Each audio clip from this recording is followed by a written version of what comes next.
Over on TikTok, there is a conservative TikToker named Conservative Rose who was posting about vaccines and why the fact that they're free shouldn't necessarily make you more confident.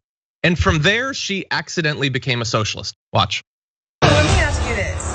If giving out free COVID vaccine shots is the health of the nation, then why don't they give out free chemo? Why don't they give out free insulin? Food for thought. If the government really cared about people, they would make stuff like that for free. So it should make you think as to why they're pushing this free vaccine. So I just want to say, you couldn't see, but I watched Jordan's like, it was basically that guy in the woods, like smiling in real time. So speaking to my heart. You're making some good points, Conservative Rose. I like it. Yeah. Why do we let people die of cancer and heart disease and diabetes and all sorts of chronic things that we could help? Why do we allow that? You raised some good points, Jordan. What do you think? Yeah, checkmate, Libs. It's exactly, but I think it also speaks. If you were to remove people from these partisan bubbles, from these kind of hyper partisan media outlets that like Fox is trying to distort people's perceptions, MSNBC to an extent is trying to distort people's perceptions. If you were to talk to people just straight about their class-based issues and ignore what McConnell is pushing or what Biden is pushing, people want a system where healthcare is simplified. No one likes their insurance company.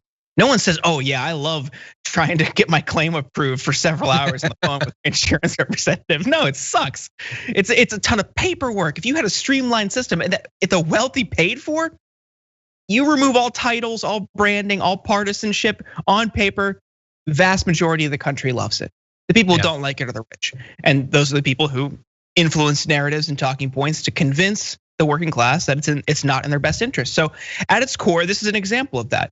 Beyond partisan lines, this is something that's wildly popular if you were to just present it as is. So I love it. I love when these things happen because it's slightly affirming, because I do think a cross class, cross race, a multicultural, intersectional populist message is a winning one. And they want to raid Medicare to pay for socialism. I have to assume that the booing you heard was people saying, "That doesn't make any logical sense, boo." I mean, you could just say socialism. It's just so bizarre. Obviously, let's, okay.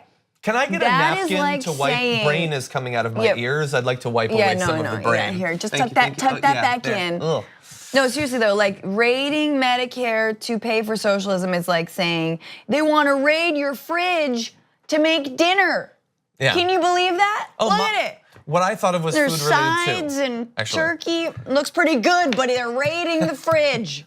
Like what? How dare they? How dare they? And at dinner time. I know.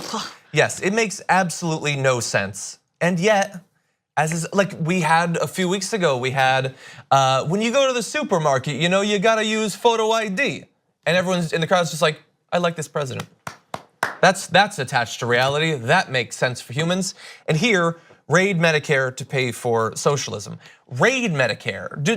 Has he spoken with Paul Ryan, who's talked about more cuts to Medicare? They've already cut Medicare, Medicaid, Social Security, all that stuff.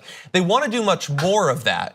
The Democrats, literally the ones that we are interested in, are running on Medicare for all. Right. Not raided Medicare, see you later, more of it.